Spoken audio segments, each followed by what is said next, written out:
colostrum, and it's packed with all kinds of nutrients. Now, for different mammals, they're different nutrients, right? Now, for example, our colostrum, human colostrum, is much different from bovine colostrum.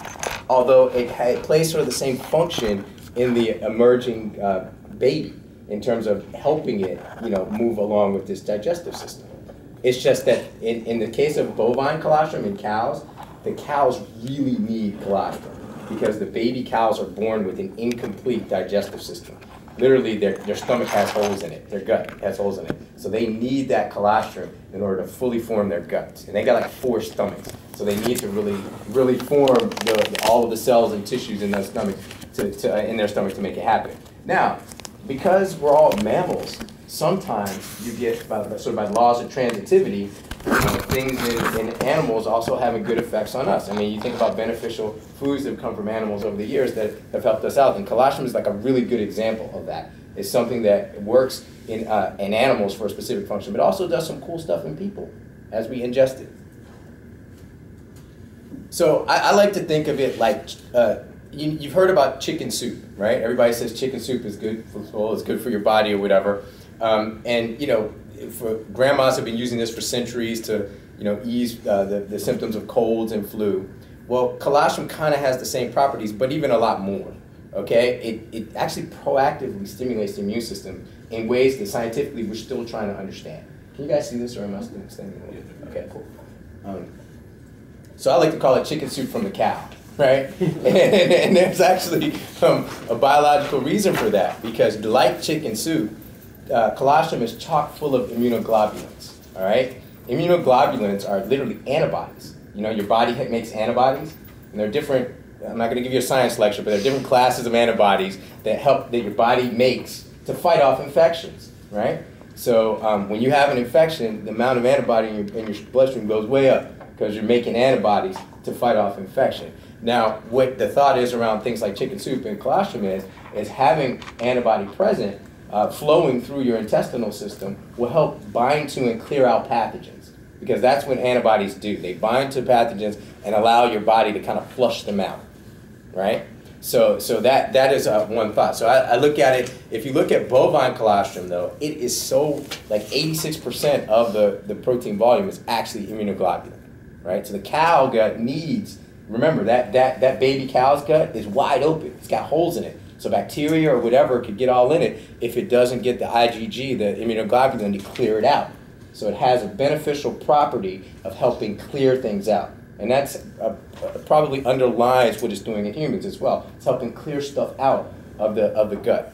Your gut has tons of bacteria in it, right? So E. coli, you guys have all heard of E. coli? Gut's chock full of bacteria. You've got good E. coli, which you need to help with digestion and other things. You got bad E. coli you can get that can make you really sick. And you've got any number of other pathogenic organisms that pass through your gut. And it's constantly self-cleaning itself as you digest and excrete. So having the IgG is kind of thought to have a cleansing effect. It also has insulin-like growth factor, which can help promote cell repair. So cells, if you line them up in your gut, they're like, columns, right? And they have these portals between them called gap junctions. Okay. Now, when your cells break down, you get leaky gut. Those gap junctions break down, and stuff can just flow out of your gut. It's a bad situation. You don't want bacteria and stuff coming into your bloodstream from your gut. So it's really important to have gut integrity, and that's what colostrum helps promote. Okay. So just some basic points of how colostrum is a helpful product. It stimulates the immune system. And again, I told you, there's a lot of science on that's out there. We're still figuring out how all of that works. It seems to, in different settings, stimulate the production of more neutrophils and other types of immune cells that help you fight off infection. It also seems to boost some certain cytokines. Cytokines are these molecules that in your body that the immune system uses to signal. So things like TNF-alpha, TGF-beta, IL-2, these are interleukins. These are molecules that this substance, IGF and others, can help increase. It also boosts endurance and energy. And there's some really interesting studies that show that it can have positive effects on lean muscle mass.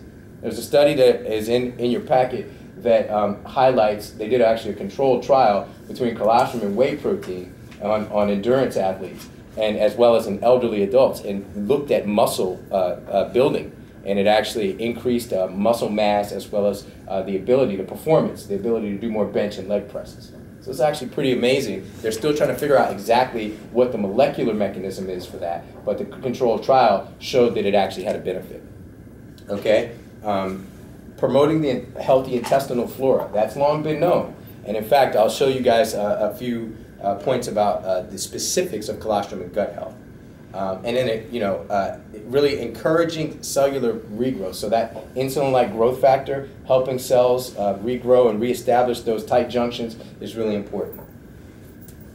Okay, just some basic food facts about it. It's got a lot of nutrition in it. It's a lot of protein. A lot of the mass of colostrum is protein. Your body needs protein constantly. I mean, we're all drinking protein shakes or other things like that. Your cells need protein and sugar, carbohydrates to function, right? So, as far as having a source of protein, they're a good source of protein. They're low in fat, high in protein. They also have a lot of carbohydrates, so that's good for you. And they're easy to digest. So this symbiotic product, I've actually been to the facility that makes this, and this is actually the best, I think, in the world to make this. It's actually based here in Phoenix.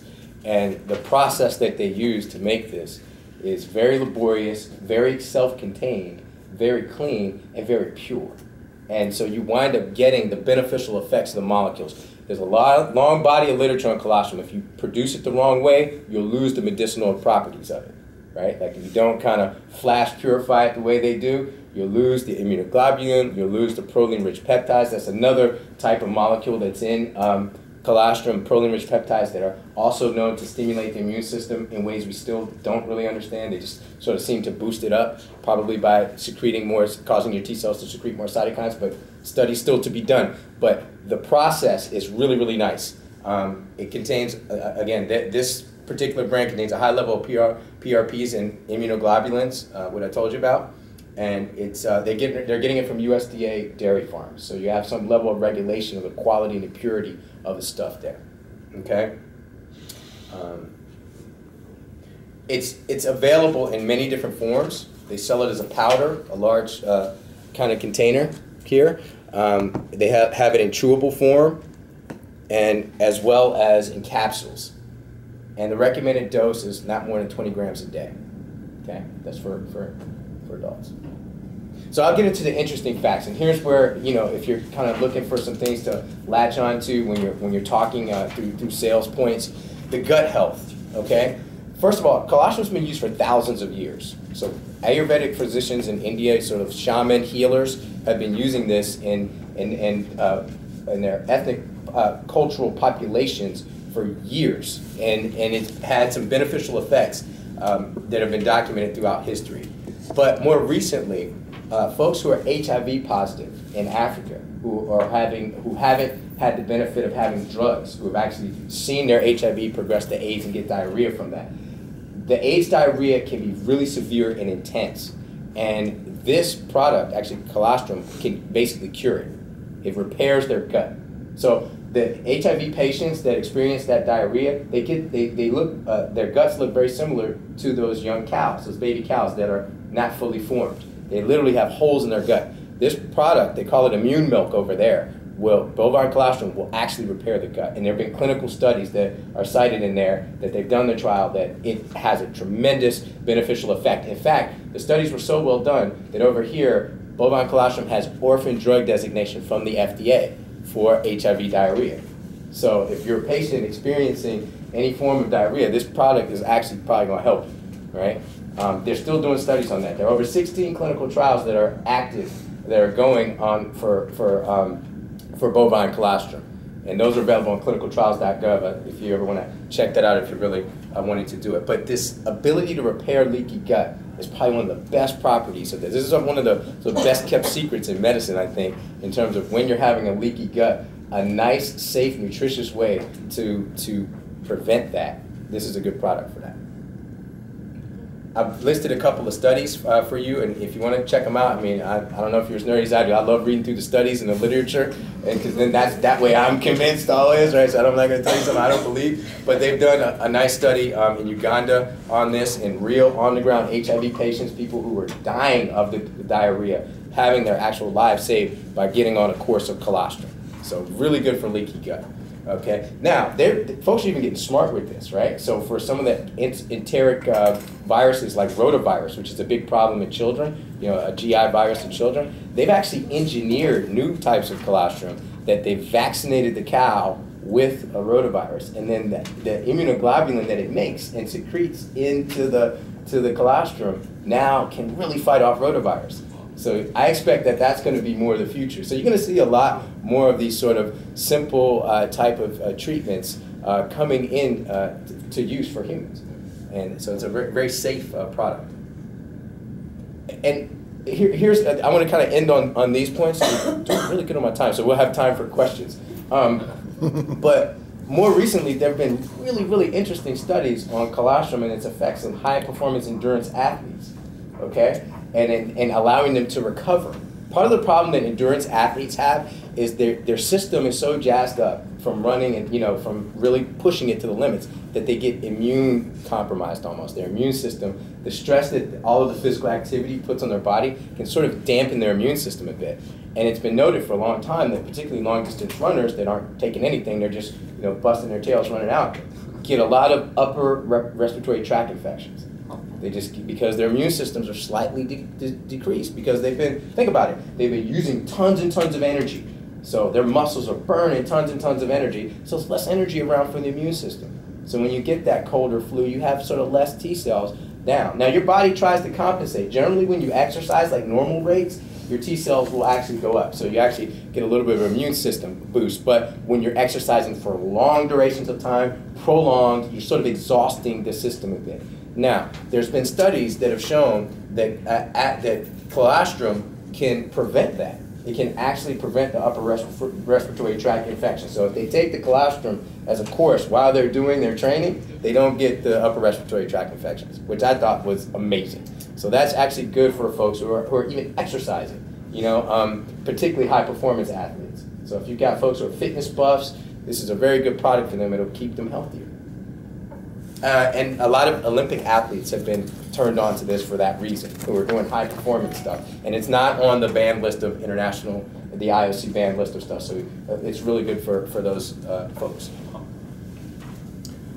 So just some examples of some studies with that. There's a lot of studies, a lot of folks in Europe are looking at this. There's one showing the effect of colostrum in older adults during resistance training. That was really interesting because they actually showed the difference between colostrum and whey protein. A lot of folks are taking whey protein to try to build muscle mass. Now, one of the biggest problems in the elderly is maintaining muscle mass. So once you get like over the age of 60, sort of maintaining your muscle mass is a challenge, right? Because your body wants to, you know, make it go down.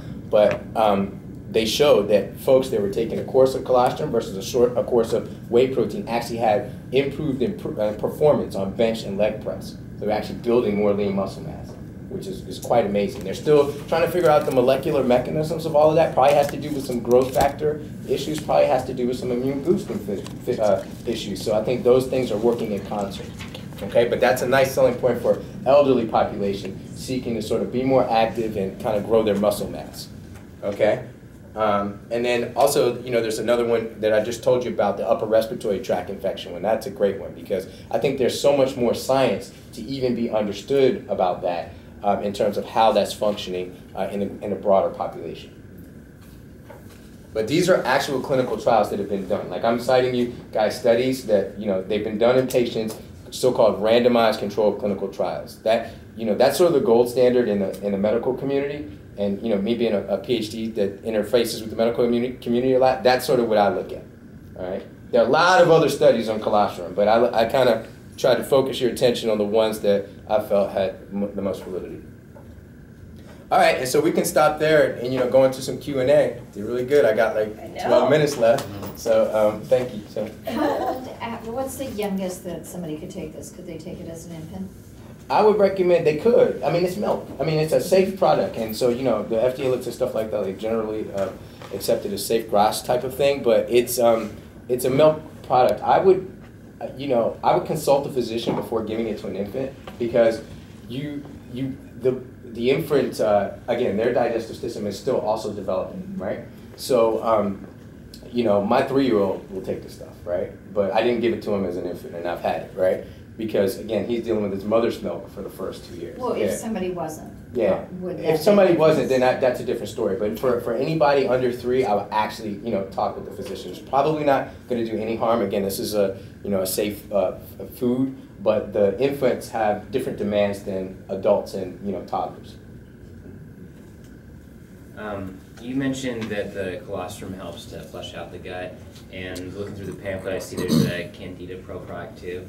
Do you guys have your own recommended protocol for do you take those products in conjunction maybe if you're trying to lower Candida levels? I don't know if we have a recommended protocol per se. That's not a bad idea, but I think that's actually a pretty good idea.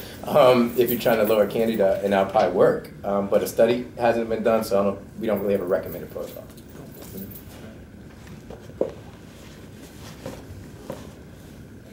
Could you go into a little bit more on the immunoglobulins? Because I think that's a pretty interesting.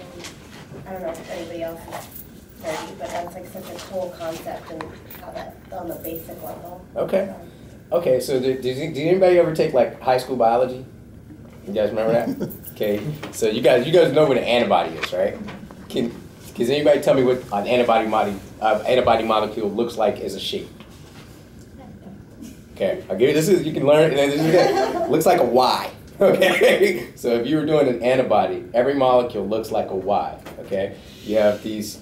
It's called a heavy and a light chain on an antibody. You guys are getting a serious biology lesson right now, right? But so you just average person walking around and know what an antibody looks like. But so basically, the business end of the antibody is the ends of the Y. And if you can imagine, if I'm going to do a little demonstration here, if this is like a bacteria, the antibody sticks to the bacteria like that. And your body makes tons and tons of these, so you have a lot of them stuck. And it's your body's way of saying, the other end of the antibody is it has a part of it that lets